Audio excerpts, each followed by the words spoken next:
Semoga yang subscribe diberikan rezeki melimpah dari jalan tak terduga. Dan yang like komen dimudahkan jalannya menuju surga di hari akhir nanti. Nabi Sulaiman alaihi salam adalah manusia terkaya sepanjang sejarah kehidupan manusia di muka bumi. Dalam beberapa kitab suci seperti Al-Quran, Alkitab, dan Injil, Nabi Sulaiman alaihi salam dijelaskan sebagai manusia terkaya yang pernah hidup di muka bumi. Tidak ada satupun manusia yang bisa mengalahkan total kekayaannya hingga hari kiamat tiba nanti. Para arkeolog telah menemukan situs peninggalan sejarah Islam yang mengungkap total kekayaan Nabi Sulaiman alaihi salam. Eres bin Yosef, profesor sekaligus peneliti, ia menyatakan bahwa 3000 tahun yang lalu Nabi Sulaiman alaihi salam diperkirakan memiliki kekayaan senilai 2,2 triliun US dollar. Apabila dikonversikan dengan nilai mata uang hari ini, dan jika dirupiahkan, nilainya setara dengan 32.891.870 triliun rupiah. Nabi Sulaiman memiliki beberapa mukjizat, di antaranya adalah dapat berbicara dengan bahasa binatang. Beliau dapat memerintah mereka untuk melakukan sesuatu. Beliau juga dapat mengendalikan besar kecilnya tekanan angin dan dapat mengatur ke arah mana angin akan berhembus. Sehingga dengan itu, Nabi Sulaiman dapat memanfaatkan angin sebagai kendaraannya dan juga kendaraan tentaranya. Nabi Sulaiman juga bisa melunakkan besi dan membentuknya menjadi pakaian perang yang anti tusukan senjata tajam. Nabi Sulaiman juga memimpin para jin. Mereka tunduk dan patuh pada perintah Nabi Sulaiman. Tidak hanya itu, setan dan iblis laknatullah yang merupakan makhluk pembangkang dapat dibuat tunduk bertekuk lutut pada perintah-perintah Nabi Sulaiman. Nabi Sulaiman bisa melakukan teleportasi, yaitu berpindah dari suatu tempat ke tempat yang lain dalam waktu singkat. Peristiwa tersebut dibuktikan dengan pemindahan singgasana Ratu Balqis atas perintah Nabi Sulaiman. Nabi Sulaiman juga dikenal sebagai raja yang adil dan bijaksana. Nabi Sulaiman diberkahi kecerdasan yang luar biasa untuk menyatupadukan segenap kekuatan yang Allah berikan kepadanya. Ia mengelola dan membawa kerajaannya menjadi kekuatan raksasa yang tak terkalahkan di masanya dengan segenap kemampuan yang dimilikinya. Tentara Nabi Sulaiman adalah tentara terkuat di bumi tanpa ada yang menandinginya. Pertanyaan dasar yang muncul kali ini adalah dari mana sumber kekayaan dan kekuatan Nabi Sulaiman alaihi salam? Sebelum saya melanjutkan, mohon bantu channel ini untuk terus berkembang dengan cara subscribe dan nyalakan tanda loncengnya. Berikan komentar yang positif dan berikan like serta share video ini. Semoga semua itu menjadi nilai amal jariah karena telah membantu mensiarkan kisah-kisah Islam pada masyarakat Islam dan dunia. Bismillahirrahmanirrahim. Sungguh kami benar-benar telah menganugerahkan ilmu kepada Daud dan Sulaiman. Keduanya berkata, segala puji bagi Allah yang melebihkan kami dari kebanyakan hamba-hambanya yang mukmin. Sulaiman telah mewarisi Daud dan dia berkata, wahai manusia, kami telah diajari untuk memahami bahasa burung dan kami dianugerahi segala sesuatu. Sesungguhnya semua ini benar-benar karunia yang nyata. Quran Surat An-Naml ayat 15-16. Nabi Sulaiman mewarisi Nabi Daud dalam sisi kenabian dan kekuasaan, bukan mewarisi harta, karena para nabi tidak mewariskan harta. Sepeninggalan mereka, harta para nabi menjadi sedekah bagi orang-orang yang ada di sekitar mereka, yaitu orang-orang fakir dan orang-orang yang membutuhkan. Allah telah memilihnya sebagai nabi dari kalangan Bani Israel. Begitu juga Allah telah memberinya kekuasaan kerajaan sehingga ia menjadi pemimpin Bani Israel. Barangkali sesuatu yang paling penting yang diwarisi oleh Nabi Sulaiman dari Nabi Daud adalah tradisi militer. Kemajuan militer yang dahsyat telah berpindah kepada Nabi Sulaiman. Nabi Daud sebenarnya adalah seorang penggembala kambing yang sangat miskin, tapi seiring dengan perjalanan waktu, ia menjadi komandan pasukan yang tiada tanding. Perubahan keadaan ini adalah sebagai bentuk ilham dari Allah Subhanahu wa Ta'ala dan sebagai dukungan darinya. Daud mengetahui bahwa kekuatan yang hakiki yang mengatur alam semesta adalah kekuatan Allah Subhanahu wa Ta'ala. Kehadiran Nabi Daud mengubah keadaan pasukan Bani Israel, di mana mereka sebelumnya lari jika berhadapan dengan musuh, maka kini keberadaan mereka mulai diperhitungkan. Di masa hidupnya, Daud mengalami peperangan yang sangat banyak, namun Al-Quran tidak menceritakan secara terperinci akan hal tersebut. Dan kami kuatkan kerajaannya. Quran Surat Shad ayat 20. Ayat tersebut berarti bahwa Daud belum pernah terkalahkan dalam peperangan yang diikutinya.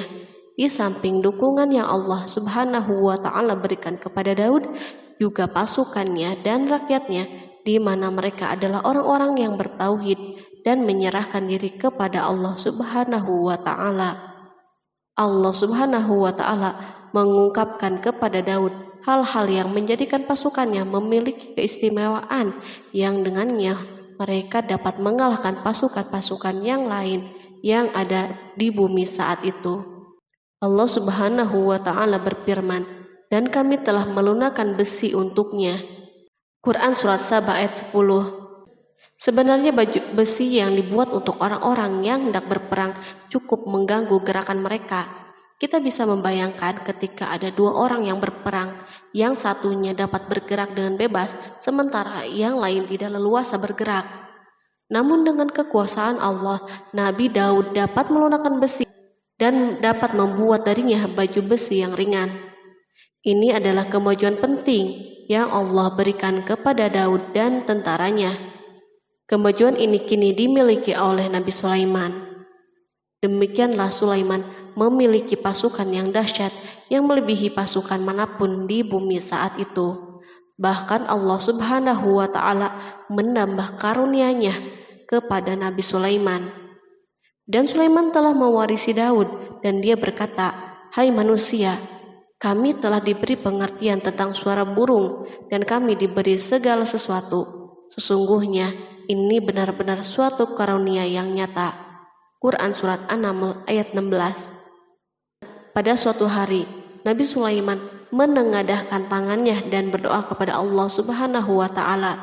Antara hati Nabi dan Allah tidak ada penghalang, tidak ada jarak, tidak ada sekatan waktu, dan tak ada seorang pun dari para nabi yang berdoa kepada Allah kecuali doanya pasti terkabul. Kejernihan hati ketika mencapai puncak tertentu, maka ia akan menggapai apa saja yang diinginkan di jalan Allah Subhanahu wa Ta'ala. Dalam doanya Nabi Sulaiman berkata, "Ya Tuhanku, ampunilah aku dan anugerahkanlah kepadaku kerajaan yang tidak dimiliki oleh seorang pun sesudahku." Quran Surat Shad ayat 35. Sulaiman menginginkan dari Allah Subhanahu wa Ta'ala suatu kerajaan yang belum pernah diperoleh oleh siapapun setelahnya. Allah Subhanahu wa Ta'ala mengabulkan doa hambanya Nabi Sulaiman dan memberinya kerajaan tersebut. Barangkali orang-orang yang hidup di saat ini bertanya-tanya, mengapa Sulaiman meminta kerajaan ini yang belum pernah dimiliki oleh seorang pun setelahnya. Ambisi Sulaiman untuk mendapatkan kekuasaan atau kerajaan adalah ambisi yang ada di dalam seorang nabi, dan tentu ambisi para nabi tidak berkaitan kecuali dengan kebenaran. Ambisi tersebut adalah bertujuan untuk memudahkan penyebaran dakwah di muka bumi. Nabi Sulaiman sama sekali tidak cinta kepada kekuasaan ataupun ingin menunjukkan kesombongan.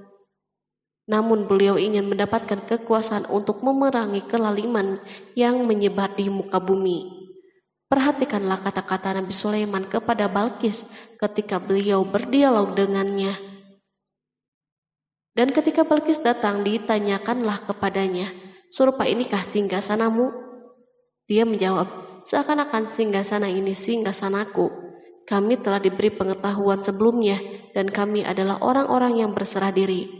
Quran Surat An-Naml ayat 42. Demikianlah kata-kata Sulaiman yang bijaksana, kata-kata yang membenarkan permintaannya untuk memiliki kekuasaan dan kekuatan. Sulaiman telah mengerahkan semua kemuliaan dan kekuasaannya dalam rangka menegakkan agama Allah Subhanahu wa Ta'ala dan menyebarkan Islam. Nabi Sulaiman mewarisi kekuasaan, kenabian, hikmah ilmu dari Daud. Orang-orang menyebut Sulaiman Al-Hakim atau Sulaiman yang bijaksana. Kebijaksanaan Nabi Sulaiman tidak terbatas pada keadilannya di tengah-tengah manusia dan kasih sayangnya kepada mereka. Namun kebijaksanaan Sulaiman juga berlaku di kalangan burung dan binatang-binatang lainnya. Nabi Daud juga mengenal bahasa burung, tetapi Sulaiman dapat berbicara dengan bahasa burung. Bahkan ia dapat menjadikannya sebagai pembantunya. Ketika Nabi Daud bertasbih, maka gunung-gunung dan burung-burung serta binatang buas pun ikut bertasbih bersamanya. Bahkan angin pun berhenti untuk mendengar tasbih ini. Sedangkan Nabi Sulaiman, Allah Subhanahu wa Ta'ala memberinya karunia lebih dari itu, di mana binatang-binatang buas tunduk padanya, begitu juga angin dan burung. Allah Subhanahu wa Ta'ala berfirman, dan sesungguhnya kami telah memberi ilmu kepada Daud dan Sulaiman, dan keduanya mengucapkan, segala puji bagi Allah yang melebihkan kami dari kebanyakan hamba-hambanya yang beriman.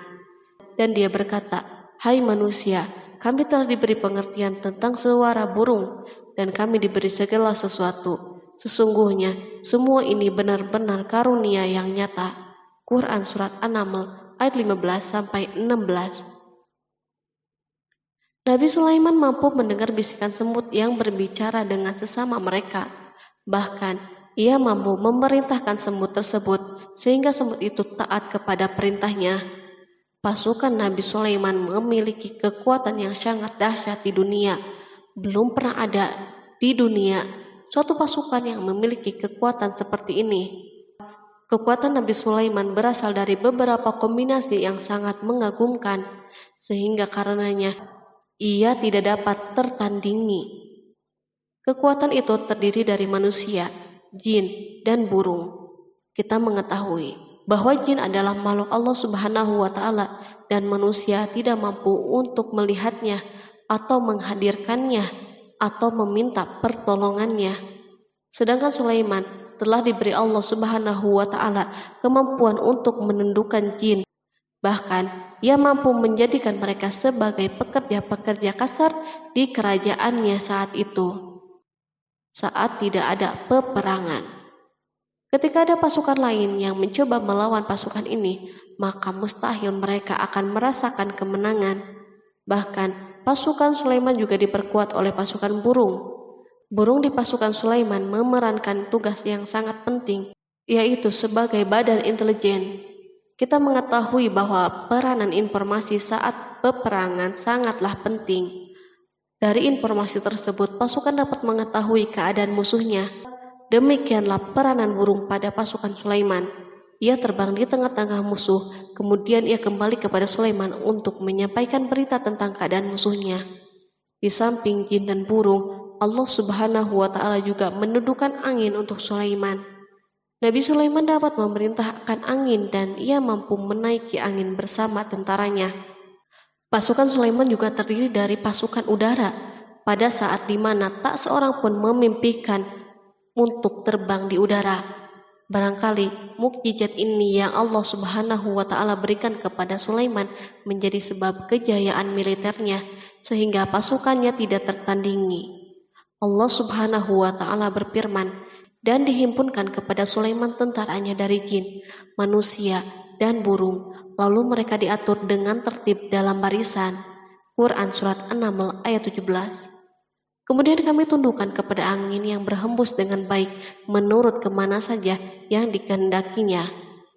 Dan kami tundukkan pula kepadanya setan-setan, semuanya ahli bangunan dan penyelam, dan setan yang lain yang terikat dalam belenggu. Inilah anugerah kami, maka berikanlah kepada orang lain atau tahanlah untuk dirimu sendiri dengan tiada pertanggungan jawab.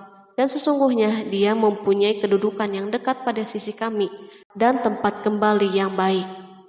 Quran Surat Shad ayat 30-40. Di samping senjata udara yang Allah Subhanahu wa Ta'ala berikan kepada Sulaiman, Allah Subhanahu wa Ta'ala juga memberikan kemampuan yang tak seorang pun dari para nabi mendapatkannya, yaitu kemampuan untuk memerintah setan. Setan adalah salah satu bagian dari jin. Ia adalah kelompok yang celaka dari bangsa jin. Kelompok ini sebenarnya tidak mampu dikuasai oleh manusia. Bahkan jin soleh pun tidak dapat mengatur mereka. Adapun Sulaiman, Allah Subhanahu wa Ta'ala memberinya kekuasaan untuk menundukkan setan dan mempekerjakannya, bahkan mengikatnya dengan rantai serta menghukumnya jika menentang perintahnya. Setan membangun untuk Sulaiman istana dan patung-patung dan alat-alat perang. Bahkan setan-setan itu menyelam di dasar lautan untuk mengeluarkan permata dan yakut untuk Sulaiman. Jika ada di antara setan yang menentang perintahnya, maka Nabi Sulaiman mengikatnya dengan rantai. Ini semua menunjukkan kekayaan Sulaiman dan kekuasaannya, di mana ia mampu mengatur banyak makhluk di dunia. Tentu kemampuan itu atas izin Allah sebagai mukjizat darinya. Allah Subhanahu wa Ta'ala berfirman, dan sebagian dari jin ada yang bekerja di hadapannya di bawah kekuasaannya dengan izin Tuhannya, dan siapa yang menyimpang di antara mereka dari perintah kami, maka kami rasakan kepadanya azab neraka yang apinya menyala-nyala. Para jin itu membuat untuk Sulaiman apa yang dikehendakinya dari gedung-gedung yang tinggi, patung-patung, dan piring-piring yang besarnya seperti kolam dan periuk yang tetap berada di atas tungku. Quran Surat Saba ayat 12. Nabi Sulaiman yang bijaksana adalah penguasa yang tak tertandingi di muka bumi. Meskipun memperoleh nikmat yang khusus dan agung ini yang Allah Subhanahu wa Ta'ala berikan kepada Nabi Sulaiman, beliau tetap menunjukkan sebagai manusia yang paling banyak berzikir kepadanya dan manusia yang paling banyak bersyukur di zamannya. Allah Subhanahu wa Ta'ala berfirman tentang Sulaiman, Sulaiman sebaik-baik hamba, sesungguhnya dia amat taat kepada Tuhannya. Quran Surat Shad ayat 30. Nabi Sulaiman selalu mendirikan sholat, puasa, tasbih, dan mengungkapkan rasa cinta yang dalam. Hamba yang kembali adalah hamba yang menuju Allah Subhanahu wa Ta'ala. Waktu sholat bagi Sulaiman adalah waktu yang sangat penting, sehingga ketika datang waktu itu, maka beliau tidak bisa disibukkan dengan hal yang lain. Sulaiman mengetahui penyakit kuda dan ia mampu berbicara dengan bahasa kuda. Bahkan kuda itu pun mentaati perintah Nabi Sulaiman. Allah Subhanahu wa Ta'ala juga memberikan kenikmatan lain atas Sulaiman. Allah Subhanahu wa Ta'ala berfirman, dan kami alirkan cairan tembaga baginya. Quran Surat Saba ayat 12. Al-Kihtir adalah tembaga yang dicairkan.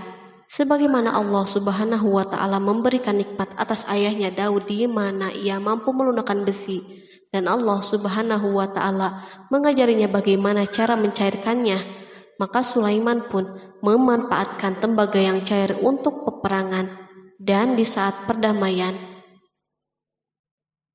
Pada saat peperangan, beliau mencampur tembaga dengan besi dan membuat darinya perunggu. Mereka menggunakan senjata-senjata perunggu dalam peperangan seperti pedang, baju besi, dan pisau. Senjata-senjata ini adalah senjata yang paling kuat di saat itu. Sedangkan di saat perdamaian, tembaga digunakan untuk membuat bangunan, patung, dan sebagainya. Meskipun Nabi Sulaiman mendapatkan nikmat yang besar dan karunia yang khusus, Allah Subhanahu wa Ta'ala mengujinya dengan suatu ujian yang akan selalu datang pada seorang hamba. Ketika hamba itu mendapatkan kedudukan yang besar, maka ujiannya pun menjadi besar. Allah Subhanahu wa Ta'ala menguji Sulaiman dengan penyakit. Allah Subhanahu wa Ta'ala berfirman, dan sesungguhnya kami telah menguji Sulaiman dan kami jadikan dia tergeletak di atas kursinya sebagai tubuh yang lemah karena sakit. Kemudian ia bertaubat. Ia berkata, Ya Tuhanku, ampunilah aku, anugerahkanlah kerajaan yang tidak dimiliki oleh seorang pun sesudahku. Sesungguhnya Engkaulah yang Maha Pemberi. Kemudian kami tundukkan kepadanya angin yang berhembus dengan baik menurut kemana saja yang ia kehendaki. Dan kami tundukkan pula kepadanya setan-setan, semuanya ahli bangunan dan penyelam. Quran Surat Shod ayat 34-37. Sulaiman diuji dengan penyakit yang sangat keras, di mana Toran saat itu tidak mampu mengatasinya. Sakitnya Sulaiman sangat keras, sehingga para dokter dari kalangan manusia dan jin tidak mampu menghilangkan penyakitnya. Lalu burung-burung menghadirkan rumput-rumput yang dianggapnya sebagai obat, tetapi Sulaiman pun belum juga sembuh. Semakin hari penyakit Sulaiman semakin menjadi-jadi, sehingga ketika Sulaiman duduk di atas kursi, ia duduk bagaikan tubuh tanpa roh, seakan-akan ia mati karena saking kerasnya penyakit yang dideritanya. Sakit yang diderita Sulaiman terus berlanjut untuk beberapa saat. Namun Sulaiman tidak henti-hentinya berzikir kepada Allah Subhanahu wa Ta'ala dan meminta kesembuhan kepadanya, serta beristighfar kepadanya, serta mengungkapkan rasa cintanya kepada Allah Subhanahu wa Ta'ala. Selesailah ujian Allah Subhanahu wa Ta'ala terhadap hambanya Sulaiman. Beliau pun sembuh. Kini Sulaiman merasakan kembali kesehatannya setelah mengetahui segala kejayaannya dan segala kekuasaannya serta segala kebesarannya tidak lagi mampu menghilangkan penyakit yang dideritanya, kecuali jika Allah Subhanahu wa Ta'ala menghendakinya. Dan sesungguhnya kami telah menguji Sulaiman dan kami jadikan dia tergeletak di atas kursinya sebagai tubuh yang lemah karena sakit. Quran Surat Shod ayat 34. Kata jasad dalam bahasa Arab diungkapkan atas sesuatu yang kehilangan kehidupan atau kesehatan. Nabi Sulaiman telah membangun masjid atau tempat beribadah sehingga manusia menyembah Allah Subhanahu wa Ta'ala di dalamnya. Rumah ini menunjukkan keunggulan seni arsitektur dan seni pahat. Orang-orang yang membangun rumah ini berjumlah puluhan ribu orang. Tentu setiap kelompok dari mereka memiliki pekerjaan masing-masing. Di antara mereka ada yang mencairkan tambang, ada yang menjadi tukang pahat, ada yang membelah batu, ada yang memotong-motong kayu, ada yang mendatangkan rumput-rumput dari Libanon, dan ada yang melelehkan emas dan menjadikannya lempengan-lempengan yang mengkilat untuk menutupi kayu dan menutupi dinding. Bahkan golongan jin membantu pembangunan rumah tersebut, tentu dengan perintah dan bimbingan Nabi Sulaiman. Mereka membuat patung-patung yang besar dan membuat bejana yang besar untuk tempat makanan para tentara dan pekerja, yaitu bejana seperti gunung karena saking beratnya dan besarnya. Mereka juga membuat tempat-tempat minum yang besarnya seperti kolam. Sulaiman mengawasi para pekerjanya dan juga mengurusi masyarakatnya, di mana beliau mengenali problem mereka dan berusaha memecahkannya. Beliau juga mengawasi pasukannya dari kalangan binatang dan burung. Beliau mengetahui apakah ada satu dari mereka yang tidak hadir, kemana ia pergi, serta mengapa ia pergi. Nabi Sulaiman bukan hanya mengetahui problem tentaranya dari kalangan manusia dan tentaranya dari kalangan burung, namun ia juga menunjukkan kasih sayangnya terhadap semut, di mana beliau mendengar bisikannya dan tidak suka untuk menginjaknya. Pada suatu hari, ia berjalan di depan tentaranya dan tiba-tiba ia mendengar suara semut yang berkata kepada teman-temannya dari kalangan semut. Hingga apabila mereka sampai di lembah semut, berkatalah seekor semut, "Masuklah ke dalam sarang-sarangmu agar kamu tidak terinjak oleh Sulaiman dan tentaranya." Sedangkan mereka tidak menyadari. Maka dia tersenyum karena mendengar perkataan semut itu, dan ia berdoa, "Ya Tuhanku, berilah aku ilham untuk tetap mensyukuri nikmat-Mu yang telah Engkau anugerahkan kepadaku dan kepada kedua orang ibu dan bapakku, dan untuk mengerjakan amal soleh yang Engkau ridhoi, dan masukkanlah aku dengan rahmat-Mu ke dalam golongan hamba-hamba-Mu yang soleh." Quran Surat An-Naml ayat 18-19. Sulaiman mendengarkan pembicaraan semut itu, lalu beliau tersenyum karena mendengar pembicaraannya. Apa yang dibayangkan oleh semut kecil itu? Meskipun Sulaiman mendapatkan kekuasaan dan memiliki tentara yang besar, namun beliau menunjukkan kasih sayang terhadap semut. Beliau mendengar bisikannya dan melihat semut yang ada di depannya. Oleh karena itu, tidak mungkin baginya untuk menginjaknya. Sulaiman bersyukur kepada Allah Subhanahu wa Ta'ala yang telah memberinya nikmat, yaitu nikmat rahmat dan nikmat kasih sayang. Di samping itu, Sulaiman orang yang paling kaya di dunia, di mana istananya terbuat dari kayu-kayu gaharu yang memiliki bau yang harum, dan istananya terbuat dari emas dan terkadang dari kristal. Beliau juga memiliki kursi besar yang dibuat dari emas dan permata. Istana Sulaiman merupakan istana yang paling besar di dunia. Sulaiman menggunakan pakaian dari emas dan permata. Meskipun demikian, Sulaiman tetap menunjukkan sebagai hamba yang berserah diri dan rendah diri kepada Allah Subhanahu wa Ta'ala dan kepada manusia.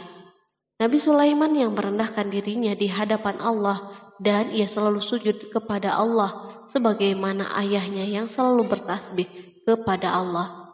Sulaiman selalu melantunkan lagu-lagu cinta ilahi dan hanya memuji Allah Subhanahu wa Ta'ala. Pada suatu hari, Nabi Sulaiman mengeluarkan perintahnya kepada pasukan untuk bersiap-siap. Sulaiman keluar memeriksa pasukannya satu demi satu. Pasukannya diteliti. Kelompok yang pertama adalah kelompok manusia. Sulaiman memerintahkan kesiapan mereka, lalu Sulaiman mengeluarkan perintah-perintahnya. Kemudian Sulaiman memerintah kelompok jin dan menyampaikan perintah-perintahnya. Beliau memenjarakan jin yang tampak bermalas-malasan saat bekerja. Lalu ia memeriksa binatang dan berkata pada mereka, apakah mereka sudah makan dengan baik dan tidur dengan nyenyak? Apakah ada yang mengadu kepadanya, misal karena penyediaan makanan yang tidak layak? Apakah di sana ada yang sakit dan sebagainya? Ketika Sulaiman merasa puas dengan semuanya, Sulaiman memasuki tenda tempat berkumpulnya burung. Belum lama, Sulaiman memasuki tenda tersebut dan mengamati keadaan di sekitarnya, sehingga ia mengetahui burung yang tidak hadir yaitu hudhud.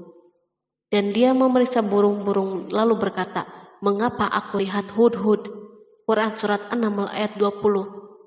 Burung-burung yang lain tampak terdiam sebagai tanda penghormatan dan akan mendengarkan apa yang akan dikatakan pemimpin mereka Sulaiman. Beliau mengarahkan pandangannya kepada semua burung dan tidak menemukan hudhud di antara mereka. Tak seekor burung pun yang mengetahui keberadaannya. Sulaiman mulai menampakkan kemarahannya. Apakah dia termasuk yang tidak hadir? Quran Surat An-Naml ayat 20. Tiba-tiba seekor burung kecil memberanikan diri untuk berkata kepada Sulaiman, wahai Nabi yang mulia, seharusnya hudhud ada bersamaku kemarin untuk melaksanakan tugas penyelidikan. Ia adalah pemimpin misi itu, namun hudhud belum datang. Oleh karena itu, aku tidak pergi bersamanya. Burung itu tampak gemetar ketakutan. Sulaiman mengetahui bahwa hudhud tidak hadir dan tak seorang pun mengetahui kepergiannya. Hudhud pergi tanpa terlebih dahulu meminta izin kepada Sulaiman dan tidak memberitahu di mana keberadaannya. Dalam keadaan marah, Sulaiman berkata, sesungguhnya aku benar-benar akan mengazabnya dengan azab yang keras atau benar-benar menyembelihnya, kecuali ia benar-benar datang kepadaku dengan alasan yang jelas. Quran Surat An-Naml ayat 21. Kawanan burung mengetahui bahwa Sulaiman sedang marah dan telah menetapkan untuk menyembelihnya atau justru memaafkannya dengan syarat ia datang dengan membawa alasan yang dapat menyelamatkannya. Atau dengan kata lain, hudhud dapat memastikan bahwa ia melaksanakan tugas yang penting. Sulaiman menunjukkan kemarahan yang besar sehingga siapapun akan merasa takut ketika melihat Sulaiman marah. Meskipun beliau terkenal dengan kasih sayangnya, namun kemarahannya karena membela kebenaran. Kemudian beliau dapat melaksanakan ancamannya dengan cara yang mudah. Seekor burung tampak gemetar ketakutan melihat kemarahan Sulaiman. Lalu beliau mengeluarkan tangannya ke burung itu dan memegang-megang kepalanya, sehingga burung itu pun merasa tenang dan rasa takutnya hilang. Sulaiman pergi dari tenda burung itu dan menuju istananya. Sulaiman masih memikirkan keadaan hudhud. Seharusnya hudhud menjadi bagian penting dari badan intelijen. Apakah ia pergi untuk menyingkap sesuatu, atau apakah ia pergi hanya untuk bermain-main? Sulaiman telah memperhatikan dan mengetahui bahwa Hudhud adalah seekor burung yang cerdik dan juga fasih berbicara. Terkadang Sulaiman mendapati Hudhud sedang bermain-main dan menunda pekerjaannya. Sulaiman melihatnya dan Hudhud memahami bahwa ini tidak benar, sebab ia tidak boleh mencampur adukan antara waktu serius dan waktu bermain. Akhirnya, tidak lama setelah kepergiannya, Hudhud tiba di tenda burung. Burung-burung yang lain berkata kepadanya, "Pergilah engkau ke tempat tuan kita Sulaiman. Jika ia mengetahui bahwa engkau telah sampai, maka jiwamu benar-benar terancam." Hudhud terbang dan menemui Sulaiman. Pada waktu itu, Sulaiman sedang berdiri dan telah menetapkan untuk memulai pembicaraan dengan. Pada waktu itu, beliau sedang duduk sambil makan. Hudhud berdiri dan telah menetapkan untuk memulai pembicaraan dengan Sulaiman sebelum beliau bertanya kepadanya kemana ia pergi. Ini sebagai bukti bahwa ia melaksanakan tugas penting. Lalu ia berkata, "Aku telah mengetahui sesuatu yang kamu belum mengetahuinya, dan kubawa kepadamu dari negeri Saba suatu berita penting yang diyakini." Quran Surat An-Naml ayat 22. Aku adalah Hudhud yang miskin, tapi aku mengetahui apa yang tidak engkau ketahui. Dan aku telah datang kepadamu dari kerajaan Saba dengan membawa berita yang sangat penting. Sulaiman tampak terdiam dan menunggu Hudhud menyelesaikan pembicaraannya. Hudhud mengemukakan perkataan yang sering disampaikan Sulaiman kepada manusia dan burung. Sesungguhnya aku menjumpai seorang wanita yang memerintah mereka, dan dia dianugerahi segala sesuatu, serta mempunyai singgasana yang besar. Aku mendapati dia dan kaumnya menyembah matahari selain Allah, dan setan telah menjadikan mereka memandang indah perbuatan mereka, lalu menghalangi mereka dari jalan Allah, sehingga mereka tidak dapat petunjuk, agar mereka tidak menyembah Allah yang mengeluarkan apa yang terpendam di langit dan di bumi, dan yang mengetahui apa yang kamu sembunyikan dan apa yang kamu nyatakan. Allah tidak Tuhan yang berhak disembah kecuali Dia, Tuhan yang mempunyai arsy yang besar. Quran Surat An-Naml ayat 23-26. Hudhud diam sejenak dan Sulaiman merasa bahwa Hudhud menunjukkan kefasihan lisannya dan berbicara dengan baik kepadanya. Hudhud mengemukakan perkataan yang sering disampaikan Sulaiman kepada manusia dan burung. Jelas sekali bahwa Hudhud mengulangi perkataan pemimpin kita Sulaiman sebagai usaha yang terakhir untuk memperoleh kasih sayang Sulaiman dan agar beliau puas dengan penjelasannya itu. Sulaiman berkata sambil menunjukkan senyum manis di wajahnya, "Akan kami lihat apakah kamu benar ataukah kamu termasuk orang-orang yang berdusta." Quran Surat An-Naml ayat 27. Hudhud ingin mengatakan, "Aku tidak bohong, wahai Nabi yang mulia." Namun, diamnya Sulaiman membuatnya takut, sehingga ia pun terdiam. Sulaiman terdiam karena berpikir, lalu memutuskan sesuatu. Setelah itu, beliau mengangkat kepalanya dan meminta secari kertas dan pena. Sulaiman segera menulis surat singkat dan menyerahkannya kepada Hudhud serta memerintahkannya, "Pergilah dengan membawa suratku ini, lalu jatuhkanlah kepada mereka. Kemudian berpalinglah dari mereka, lalu perhatikanlah apa yang mereka bicarakan." Quran Surat An-Naml ayat 28. Al-Quran langsung menyebut keadaan kerajaan Balqis yang saat itu sedang membaca surat tersebut di depan para pembesar kerajaannya dan para menterinya. Berkata ia Balqis, "Hai pembesar-pembesar, sesungguhnya telah dijatuhkan kepadaku sebuah surat yang mulia. Sesungguhnya surat itu dari Sulaiman, dan sesungguhnya isinya dengan menyebut nama Allah yang Maha Pengasih lagi Maha Penyayang, bahwa janganlah kalian berlaku sombong terhadapku, dan datanglah kepadaku sebagai orang-orang yang berserah diri." Quran Surat An-Naml ayat 29-31. Dalam surat Sulaiman itu disebutkan, hendaklah mereka menyerahkan diri dan tunduk kepada perintahnya. Sulaiman memerintahkan agar mereka meninggalkan penyembahan terhadap matahari. Sulaiman tidak mempersoalkan akidah mereka dan tidak memuaskan mereka dengan apapun. Sulaiman hanya memerintahkan bahwa ia berada di atas kebenaran. Bukankah ia didukung kekuatan yang berlandaskan keyakinan yang dimilikinya?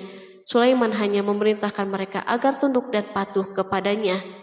Ratu Saba menyampaikan surat tersebut di tengah-tengah kaumnya. Berkata dia, Balkis, "Hai putra para pembesar, berilah aku pertimbangan dalam urusanku ini. Aku tidak pernah memutuskan sesuatu persoalan sebelum kamu berada di majelisku." Quran Surat An-Naml ayat 32. Sementara itu, reaksi para pembesar istana adalah menentang surat tersebut. Isi surat itu membangkitkan kecongkakan kaum Saba, di mana mereka merasa lebih kuat. Mereka mengetahui bahwa di sana ada orang yang mencoba menantang mereka dan mengisyaratkan peperangan kepada mereka. Lalu ia meminta kepada mereka untuk memenuhi syarat-syaratnya sebelum terjadinya peperangan dan kekalahan. Mereka menjawab, "Kita adalah orang-orang yang memiliki kekuatan dan juga memiliki keberanian yang sangat dalam peperangan, dan keputusan berada di tanganmu. Maka pertimbangkanlah apa yang akan kamu perintahkan." Quran Surat An-Naml ayat 33. Para pembesar kaumnya ingin berkata, "Kita siap untuk melaksanakan peperangan." Tampaknya ratu memiliki kebijakan yang lebih baik daripada pembesar kaumnya. Surat Sulaiman itu membuatnya berpikir lebih jernih dan hati-hati. Ia berusaha sebisa mungkin menghindari peperangan. Ratu itu berpikir dalam tempo yang lama. Nama Sulaiman tidak diketahuinya, dan ia pun belum pernah mendengarnya. Oleh karena itu, ratu tidak mengetahui kekuatannya. Boleh jadi Sulaiman memiliki kekuatan yang dahsyat sehingga mampu memerangi kekuasaannya dan mengalahkannya. Kemudian ratu memperhatikan apa yang ada di sekelilingnya. Ia melihat kemajuan masyarakatnya dan kejayaannya. Barangkali ia mengira bahwa Sulaiman iri terhadap kemajuan dan kekayaan ini, sehingga Sulaiman ingin menyerangnya. Setelah mempertimbangkan isi surat Sulaiman dengan cermat, Ratu Saba memilih untuk tidak bersikap ceroboh. Ratu itu lebih suka untuk menggunakan bahasa-bahasa kelembutan. Ia mengirim kepada Sulaiman suatu hadiah yang besar. Ratu mengira bahwa Sulaiman seorang yang ambisius, yang boleh jadi ia telah mendengar tentang kekayaan kerajaannya. Para utusan pergi dengan membawa hadiah dari Ratu Saba. Ratu berharap agar mereka dapat memasuki kerajaan Sulaiman dan akan mengetahui kondisi kerajaannya. Saat mereka pulang, Ratu ingin mendengar secara langsung dari mereka tentang keadaan kaum Sulaiman dan pasukannya. Setelah mendapatkan informasi yang cukup, maka Ratu dapat membuat suatu keputusan yang tepat. Ratu menyembunyikan apa yang terlintas dalam dirinya, lalu ia berbicara kepada pembesar istananya bahwa ia dapat menyingkap niat jahat Raja Sulaiman melalui cara mengirimkan hadiah kepadanya. Ratu lebih memilih cara tersebut dan menunggu reaksi Sulaiman. Ratu berhasil memuaskan para pembesar istananya dan untuk sementara menghilangkan ide untuk berperang. Karena para raja jika menyerang suatu desa, maka pemimpin desa tersebut adalah orang yang paling banyak mendapatkan kehinaan dan cercaan. Akhirnya para pembesar kaumnya merasa puas dengan pikirannya itu. Allah Subhanahu wa Ta'ala berfirman, Dia berkata, "Sesungguhnya raja-raja apabila memasuki suatu negeri, niscaya mereka membinasakannya dan menjadikan penduduknya yang mulia menjadi hina, dan demikian pula lah yang akan mereka perbuat. Dan sesungguhnya aku akan mengirim utusan kepada mereka dengan membawa hadiah, dan aku akan menunggu apa yang akan dibawa kembali oleh utusan-utusan itu." Quran Surat An-Naml ayat 34-35. Kemudian sampailah hadiah Ratu Balkis kepada Nabi Sulaiman. Para badan intelijennya memberitahunya bahwa para utusan Balkis datang dengan membawa hadiah. Sulaiman langsung mengetahui bahwa ratu itu sengaja mengirim orang-orangnya untuk mengetahui atau mendapatkan informasi tentang kekuatannya. Lalu setelah itu, ia mengambil keputusan atau sikapnya kepada Sulaiman. Sulaiman segera memanggil semua pasukannya untuk berkumpul. Utusan Balkis segera memasuki istana Sulaiman yang dipenuhi dengan pasukan besar yang bersenjata. Tiba-tiba, utusan Balkis tampak tercengang ketika melihat kekayaan mereka dan harta mereka yang tidak ada apa-apanya dibandingkan dengan kerajaan Sulaiman. Hadiah mereka tampak tidak berarti. Emas yang mereka bawa tampak tidak berarti saat mereka memasuki istana Sulaiman yang terbuat dari kayu-kayu pohon gaharu yang mengeluarkan bau yang harum serta dihiasi dengan emas. Para utusan Balkis berdiri bersama Sulaiman dan menyaksikan bagaimana Sulaiman mengendalikan pasukannya. Kemudian mereka mulai berpikir tentang kekuatan dan kualitas pasukan Sulaiman. Betapa kagetnya mereka ketika melihat di tengah-tengah pasukan itu terdapat singa, burung, dan tentara dari kalangan manusia yang mampu terbang. Mereka pun sadar bahwa mereka dihadapkan pada pasukan yang tiada taranya. Selesailah demonstrasi pasukan Sulaiman. Kemudian para utusan itu dipersilahkan maju ke tempat hidangan makanan. Para utusan itu sangat terkejut ketika melihat berbagai macam makanan dari penjuru bumi ada di depannya. Dan di antara makanan itu pun terdapat makanan yang biasa ditemukan di negeri mereka. Tetapi mereka melihat bahwa makanan itu memiliki rasa yang istimewa. Selain itu, piring-piring yang ada di depan mereka dan dijadikan tempat makanan terbuat dari emas dan mereka dilayani oleh laki-laki yang berhias dengan emas. Ratu mereka pun tidak mengenakan hiasan itu. Di meja makan terdapat burung, ikan laut, dan berbagai macam daging yang mereka tidak mampu lagi membedakannya. Sulaiman tidak makan bersama mereka, tetapi beliau makan dengan menggunakan piring yang terbuat dari kayu. Beliau memakan roti yang kering yang dicampur dengan minyak. Inilah makanan yang dipilihnya. Sulaiman makan bersama mereka dalam keadaan diam. Mereka merasa bahwa kehadiran Sulaiman menciptakan suatu kewibawaan yang luar biasa. Selesailah jamuan makanan itu. Lalu dengan sangat malu mereka menyerahkan hadiah Ratu Balkis kepada Sulaiman. Hadiah itu berupa emas, yang bagi mereka hadiah itu sangat bernilai.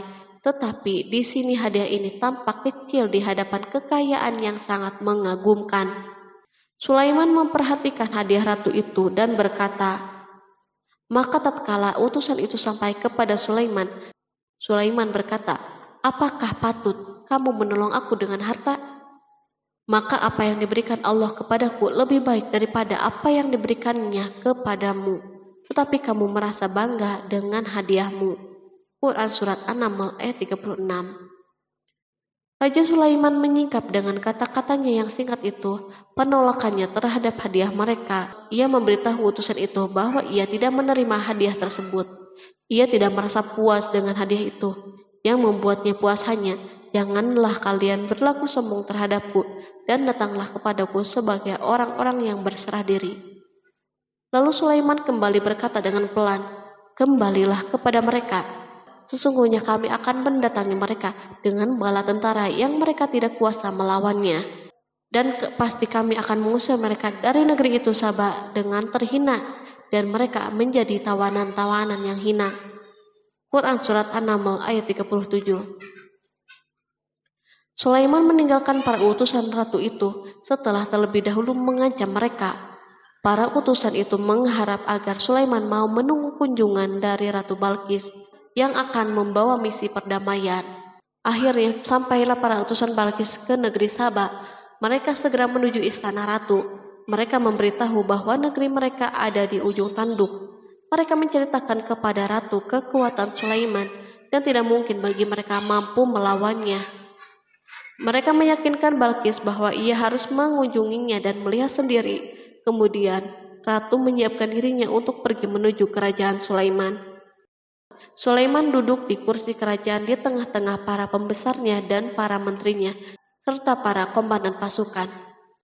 Sulaiman mengetahui bahwa Balkis menuju tempatnya. Balkis dikelilingi rasa takut. Sulaiman berpikir sejenak tentang bagaimana matahari disembah. Ia memikirkan bagaimana informasi yang diterima badan intelijennya tentang kemajuan kerajaan Balkis dalam bidang kesenian dan ilmu pengetahuan. Sulaiman bertanya kepada dirinya sendiri, apakah kemajuan menjadi penghalang untuk mengetahui kebenaran? Apakah ratu itu gembira dengan kekuatan yang dicapainya? Dan ia membayangkan bahwa kekuatan adalah segalanya. Dengan kemajuan yang dimilikinya, Sulaiman ingin membuat kejutan agar ratu mengetahui bahwa Islam yang diyakini oleh Sulaiman adalah satu-satunya yang mampu mendatangkan kemajuan dan kekuatan yang hakiki. sehingga ia dapat membandingkan antara keyakinannya dalam menyembah matahari beserta kemajuan yang dicapainya dan keyakinan Sulaiman juga beserta kemajuan yang diraihnya. Para intelijen Sulaiman telah memberitahunya bahwa hal yang sangat disegani dan dikagumi oleh kaum Balkis adalah singgasana Ratu Balkis. Singgasana itu terbuat dari emas dan batu mulia. Singgasana tersebut dijaga oleh para penjaga yang sangat disiplin, di mana mereka tidak pernah lalai sedikit pun. Oleh karena itu, sangat tepat bila Sulaiman menghadirkan singgasananya di sini, di kerajaannya, sehingga ketika ratu tiba, maka ia dapat duduk di atasnya. Sulaiman ingin membuat kejutan kepadanya dan menunjukkan bahwa kemampuannya tersebut yang berlandaskan pada keislamannya. Sulaiman melakukan yang demikian itu dengan harapan agar si ratu tunduk kepadanya. Ide ini terlintas dalam diri Sulaiman, lalu ia mengangkat kepalanya dan menoleh kepada anak buahnya. Berkatalah Sulaiman, "Hai para pembesar, siapakah di antara kamu sekalian yang sanggup membawa singgasananya kepadaku sebelum mereka datang kepadaku sebagai orang-orang yang berserah diri?" Quran Surat An-Naml ayat 38. Perhatikanlah ungkapan pikiran Nabi Sulaiman tersebut. Semua pemikirannya berkisar tentang keislaman para penyembah matahari, tentang bagaimana beliau dapat memberikan petunjuk kepada mereka di jalan Allah. Yang pertama menjawab pertanyaan Sulaiman itu adalah Ifrit dari kalangan jin, yang Allah Subhanahu wa Ta'ala telah menundukkan mereka kepada Sulaiman. Berkatalah Ifrit yang cerdik dari golongan jin, "Aku akan datang kepadamu dengan membawa singgasana itu sebelum kamu berdiri dari tempat dudukmu. Sesungguhnya aku benar-benar kuat untuk membawanya lagi dapat dipercaya." Quran Surat An-Naml ayat 39. Sulaiman berdiri dari tempat duduknya setelah 1 atau 2 jam.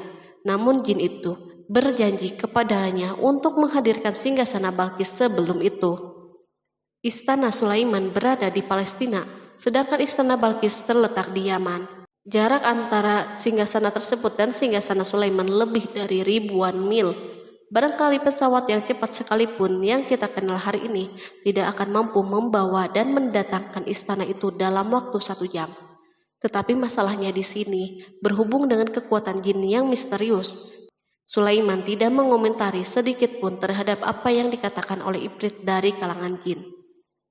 Tampak ia menunggu tanggapan lain yang mampu menghadirkan singgasana Balkis yang lebih cepat dari itu.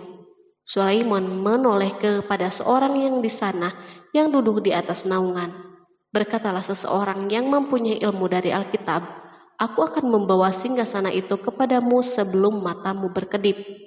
Maka tatkala Sulaiman melihat singgasana itu terletak di hadapannya, ia pun berkata, "Ini termasuk karunia Tuhanku untuk menguji aku, apakah aku bersyukur atau mengingkari akan nikmatnya. Dan barang siapa yang bersyukur, maka sesungguhnya dia bersyukur untuk kebaikan dirinya sendiri. Dan barang siapa yang ingkar, maka sesungguhnya Tuhanku maha kaya lagi maha mulia." Quran Surat An-Naml ayat 40. Belum lama, seorang yang mempunyai ilmu dari Alkitab menyatakan kalimatnya, sehingga singgasana itu berada di depan Sulaiman.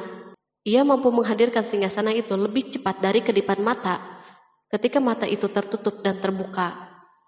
Al-Quranul Karim tidak menyikap kepribadian seorang yang menghadirkan singgasana itu. Al-Quran hanya menggarisbawahi bahwa orang itu mempunyai ilmu dari Alkitab. Al-Quran tidak menjelaskan kepada kita apakah ia seorang malaikat ataukah manusia ataukah jin. Perhatikanlah tindakan Sulaiman setelah adanya mukjizat ini. Beliau tidak merasa kagum terhadap kemampuannya yang luar biasa. Beliau tidak tercengang dengan kekuatannya. Beliau mengembalikan keutamaan tersebut kepada penguasa para penguasa, Allah Subhanahu wa Ta'ala, dan bersyukur kepadanya yang telah mengujinya dengan kekuasaan ini, agar ia dapat membuktikan apakah ia bersyukur atau mengingkari. Setelah Sulaiman bersyukur kepada penciptanya, ia mulai memperhatikan singgasana ratu.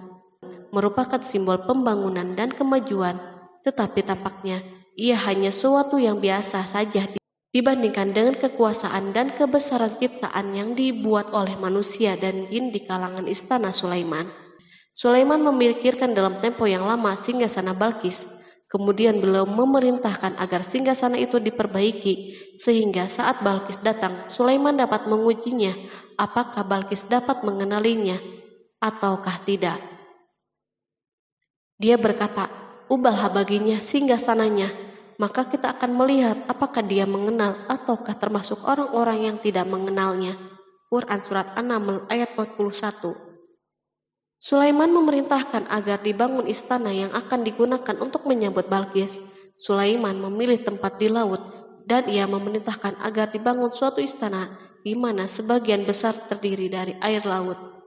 Sulaiman memerintahkan agar lantai-lantai itu terbuat dari kaca yang tebal dan kuat, sehingga orang yang berjalan di atas istana itu akan membayangkan bahwa di bawahnya ada ikan-ikan yang berwarna-warni. Hudhud memberitahu Sulaiman bahwa Balkis telah sampai di dekat kerajaannya. Kemudian Balkis datang. Al-Quran tidak menyebutkan keadaan Sulaiman saat menyambut Balkis, namun Al-Quran justru menunjukkan dua sikap Balkis. Pertama, bagaimana sikap Balkis ketika pertama kali melihat singgasananya yang datang mendahuluinya, padahal ia telah meninggalkan pengawalnya untuk tetap setia menjaga singgasana itu. Kedua, keadaan di depan istana yang penuh dengan permata yang berenang di bawahnya ikan-ikan. Dan ketika Balkis datang, ditanyakanlah kepadanya, "Serupa inikah singgasanamu?" Dia menjawab, "Seakan-akan singgasana ini singgasanaku. Kami telah diberi pengetahuan sebelumnya dan kami adalah orang-orang yang berserah diri." Quran Surat An-Naml ayat 42. Ayat tersebut menggambarkan kondisi dialog antara Sulaiman dan Balkis. Balkis melihat singgasananya dan ia tercengang saat mengetahui bahwa itu adalah singgasananya. Namun ia kemudian mulai ragu karena melihat tidak sepenuhnya itu singgasananya. Jika itu benar-benar singgasananya, lalu bagaimana ia datang mendahuluinya? Dan bila bukan singgasananya, maka bagaimana Sulaiman dapat meniru sepersis dan seteliti ini?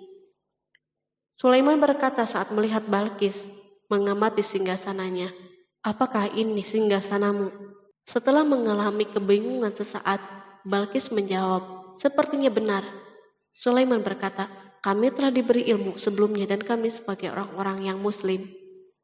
Melalui pernyataan itu, Sulaiman ingin mengisyaratkan kepada Balkis agar ia membandingkan antara keyakinannya beserta ilmu yang dicapainya dan keyakinan Sulaiman yang muslim beserta pengetahuan yang diraihnya.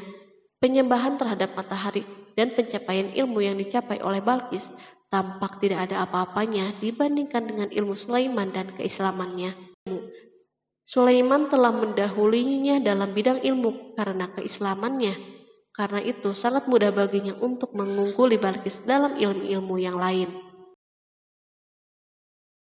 Demikianlah yang diisyaratkan pernyataan Sulaiman kepada Balkis. Ratu Saba itu mengetahui bahwa ini adalah singgasananya, di mana singgasana itu datang lebih dahulu daripada dirinya. Beberapa bagian darinya telah diubah saat Balkis masih berjalan menuju tempat Sulaiman. Ia berpikir kemampuan apa yang dimiliki oleh Nabi Sulaiman. Balkis tercengang melihat apa yang disaksikannya yang merupakan buah dari keimanan Sulaiman dan hubungannya dengan Allah Subhanahu wa Ta'ala. Sebagaimana Balkis tercengang ketika melihat kemajuan dalam bidang pembangunan seni dan ilmu, maka ia lebih kagum lagi saat melihat hubungan yang kuat antara keislaman Sulaiman dan ilmu serta kemajuannya. Dan apa yang disembahnya selama ini selain Allah mencegahnya untuk melahirkan keislamannya, karena sesungguhnya dia terdahulu termasuk orang-orang yang kafir. Bergoncanglah dalam benak Balkis ribuan hal. Ia melihat keyakinan kaumnya runtuh di hadapan Sulaiman. Ia menyadari matahari yang disembahnya merupakan ciptaan Allah Subhanahu wa Ta'ala, di mana dia menggerakkannya untuk hamba-hambanya. Lalu terbitlah matahari kebenaran pada dirinya. Hatinya diterangi oleh cahaya baru yang tidak akan tenggelam seperti tenggelamnya matahari. Masa keislamannya hanya menunggu waktu. Balkis memilih waktu yang tepat untuk mengumumkan keislamannya. Allah Subhanahu wa Ta'ala berfirman, dikatakan kepadanya, "Masuklah ke dalam istana." Maka tatkala dia melihat lantai istana itu, dikiranya kolam air yang besar dan disikapnya kedua betisnya. Berkatalah Sulaiman, Sesungguhnya ia adalah istana yang licin yang terbuat dari kaca. Berkatalah Balqis, "Ya Tuhanku, sesungguhnya aku telah berbuat zalim terhadap diriku, dan aku berserah diri bersama Sulaiman kepada Allah, Tuhan semesta alam." Quran Surat 6 ayat 44. Dikatakan kepada Balqis, masuklah ke dalam istana. Ketika ia masuk, maka ia tidak menyaksikan adanya kaca, tetapi ia melihat air, sehingga ia mengira akan bersinggungan dengan air laut. Lalu ia menyingkap sedikit bajunya agar bajunya tidak basah. Sulaiman mengingatkannya tanpa melihat agar tidak khawatir terhadap pakaiannya, karena pakaiannya tidak akan basah sebab di sana tidak ada air. Ia sekedar kaca yang halus yang saking halusnya hingga tidak tampak. Pada kesempatan itulah Balqis mengumumkan keislamannya. Ia mengakui kelaliman dirinya dan ia menyatakan penyerahan diri kepada Sulaiman dan kepada Allah Subhanahu wa Ta'ala. Lalu kaumnya pun mengikutinya dan mereka memeluk Islam. Balqis menyadari ia berhadapan dengan penguasa yang terbesar di bumi dan salah satu nabi yang mulia. Untuk pertama kalinya wajah Sulaiman dihiasi dengan senyuman yang menunjukkan kepuasannya sejak Balqis mengunjunginya. Demikianlah Sulaiman mewujudkan kejayaannya yang hakiki dan menyebarkan cahaya Islam di muka bumi. Al-Quran tidak menyebutkan kisah Balqis setelah keislamannya. Para ahli tafsir mengatakan bahwa ia menikah dengan Sulaiman. Selain itu, ada yang mengatakan bahwa ia menikah dengan salah satu orang dekat Sulaiman. Ada juga yang mengatakan bahwa sebagian Raja Habasyah adalah keturunan dari buah perkawinan ini. Sulaiman hidup di tengah-tengah kejayaan dan kemuliaan di muka bumi. Kemudian Allah Subhanahu wa Ta'ala menetapkan kematian baginya. Sebagaimana kehidupan Sulaiman yang berada di puncak kemuliaan dan kejayaan yang penuh dengan keajaiban yang luar biasa, maka kematiannya pun merupakan tanda-tanda kebesaran Allah Subhanahu wa Ta'ala yang penuh dengan keajaiban. Demikianlah bahwa kematiannya sesuai dengan kehidupannya, sesuai dengan kejayaannya. Allah Subhanahu wa Ta'ala berfirman tentang kematian Sulaiman. Maka tatkala kami telah menetapkan kematian Sulaiman, tidak ada yang menunjukkan kepada mereka kematiannya itu kecuali rayap yang memakan tongkatnya. Maka tatkala ia telah tersungkur, tahulah jin bahwa kalau sekiranya mereka mengetahui yang gaib, tentulah mereka tidak akan tetap dalam siksa yang menghinakan. Quran Surat Saba ayat 14. Kemampuan Nabi Sulaiman untuk menundukkan jin dan mempekerjakan mereka serta hubungan mereka dengannya, semua ini menimbulkan fitnah di tengah-tengah manusia dalam hal tertentu. Dan kematian Sulaiman merupakan batasan atau jawaban terhadap fitnah ini. Kami tidak mengetahui siapa yang mengklaim bahwa jin mengetahui hal yang gaib. Kami tidak mengetahui siapa yang bertanggung jawab terhadap tersebarnya isu yang keliru ini. Yang kita ketahui adalah bahwa hal tersebut tersebar dan mempengaruhi sebagian manusia dan jin. Barangkali manusia berkata kepada diri mereka, selama jin melakukan perbuatan yang luar biasa ini, maka apa gerangan yang menjadikan mereka tidak mengetahui hal-hal yang gaib itu? Manusia lupa bahwa kunci kegaiban berada di tangan Allah Subhanahu wa Ta'ala. Masalah ilmu gaib tidak akan mampu dikuasai oleh jin, manusia, ataupun para nabi dan semua makhluk. Hanya Dia yang mengetahuinya. Allah Subhanahu wa Ta'ala merencanakan bahwa kematian Sulaiman pun bertujuan untuk menghancurkan pemikiran ini, yaitu pemikiran bahwa jin mengetahui hal yang gaib. Jin bekerja untuk Nabi Sulaiman selama beliau hidup, dan tatkala beliau meninggal, maka tugas mereka menjadi bebas. Nabi Sulaiman meninggal tanpa diketahui oleh jin, sehingga mereka tetap bekerja untuknya. Mereka tetap kepada Sulaiman. Seandainya mereka mengetahui hal yang gaib, niscaya mereka tidak akan meneruskan pekerjaan mereka. Pada suatu hari Sulaiman memasuki mihrabnya untuk itikaf, ibadah dan sholat. Tak seorang pun berani mengganggu khalwat di mihrabnya. Mihrab Sulaiman terletak di puncak gunung dan dindingnya terbuat dari permata. Pada suatu hari, Sulaiman duduk bersandar pada tongkatnya dan ia tampak tenggelam dalam tafakur. Beliau berzikir kepada Allah hingga rasa kantuk menguasainya. Lalu setelah itu malaikat maut menemuinya di mihrabnya. Sulaiman pun meninggal. Beliau bersandar kepada tongkatnya. Jin melihatnya dan mengira bahwa beliau sedang sholat. sehingga mereka pun tetap melanjutkan pekerjaannya. Berlalulah hari yang panjang, kemudian datanglah rayap, yaitu semut kecil yang memakan kayu. Hewan itu pun mulai memakan tongkat Sulaiman. Rayap-rayap itu tampak lapar. Sebagian dari tongkat Sulaiman dimakan beberapa hari oleh rayap itu. Ketika yang dimakannya semakin bertambah, maka tongkat itu pun menjadi rusak dan jatuh dari tangan Sulaiman. Tubuh mulia itu kehilangan keseimbangan dan terhempas di bumi. Tatkala tubuh suci itu tersungkur, maka manusia segera menuju ke sana. Mereka menyadari dan mengetahui bahwa Nabi Sulaiman telah meninggal dalam waktu yang sangat lama. Jin menyadari bahwa mereka tidak mengetahui hal-hal yang gaib, dan manusia pun mengetahui hakikat ini. Seandainya jin mengetahui hal yang gaib, niscaya tidak akan meneruskan siksa yang hina. Mereka tidak akan bekerja. Demikianlah Nabi Sulaiman meninggal dalam keadaan duduk dan sholat di mihrabnya. Lalu berita itu tersebar bagaikan api di bumi. Manusia, burung dan binatang buas mengantarkan jenazah Nabi Sulaiman. Sekawanan burung tampak sedih dan menangis. Semua makhluk bersedih. Akhirnya, tak seorang pun mengetahui bahasa burung di bumi. Meninggallah seorang yang memahami pembicaraan burung.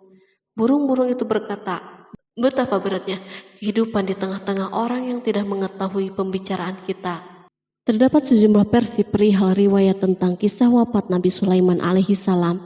Salah satunya hadis yang diriwayatkan oleh Al-Hafiz Ibnu Asakir dalam tafsir Ibnu Katsir. Hadis ini disebut mendekati kebenaran kisah wafatnya Nabi Sulaiman. Seperti yang dikutip dari buku Kisah Para Nabi oleh Imam Ibnu Katsir. Menurutnya, Nabi Sulaiman alaihissalam meninggal dalam keadaan berdiri. Berdirinya beliau ini adalah sedang melakukan sholat dan bersandar pada tongkatnya. Diketahui Nabi Sulaiman dikenal terbiasa menyendiri di dalam Masjid Baitul Maqdis. Durasinya bahkan dalam kurun waktu yang tidak biasa, yakni bisa hingga 1 atau 2 bulan, hingga 1 atau 2 tahun.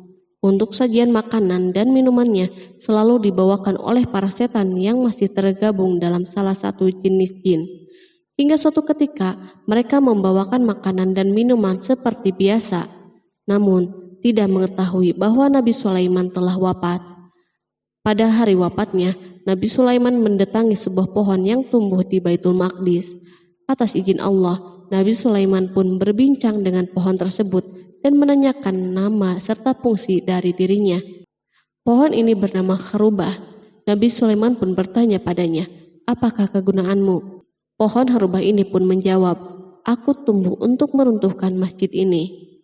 Lalu Nabi Sulaiman pun berkata, "Allah tidak mungkin meruntuhkan masjid ini selama aku masih hidup.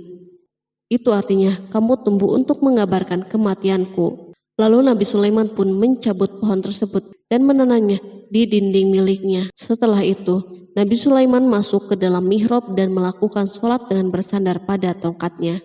Sejumlah sumber juga mengatakan tongkat tersebut berasal dari pohon Kharubah yang sempat dicabutnya sebelumnya. Kemudian Nabi Sulaiman pun menemui ajalnya hingga tidak diketahui oleh setan yang bekerja untuknya sekalipun. Kisah ini diceritakan dalam firman Allah melalui surat Saba ayat 14. Kalangan jin dan setan pun mulai mengetahui kabar kematian Nabi Sulaiman setelah rayap memakan tongkat sebagai penopangnya hingga rapuh. Nabi Sulaiman meninggal berdiri dan bersandar pada tongkatnya. Matanya dalam keadaan terbuka dan fisiknya tidak berubah bentuk. Bahkan tidak ada bau yang muncul dari jenazah tersebut. Ternyata peristiwa wafat ini merupakan jawaban dari doa Nabi Sulaiman alaihissalam sendiri. Ia pernah memohon pada Allah Subhanahu wa Ta'ala agar kematiannya dapat dijadikan pembelajaran bagi umat manusia, bahwa para jin sekalipun tidak mengetahui hal yang gaib. Bahkan mereka pun tidak mengetahui kapan mereka akan menemui ajal dan mendapatkan rezeki. Untuk itu, kisah Nabi Sulaiman yang meninggal dalam keadaan berdiri ini diharapkan menjadi pesan agar manusia tidak menjadikan setan, iblis, atau bangsa jin sebagai tempat menyembah atau teman mereka. Wallahu a'lam bishawab.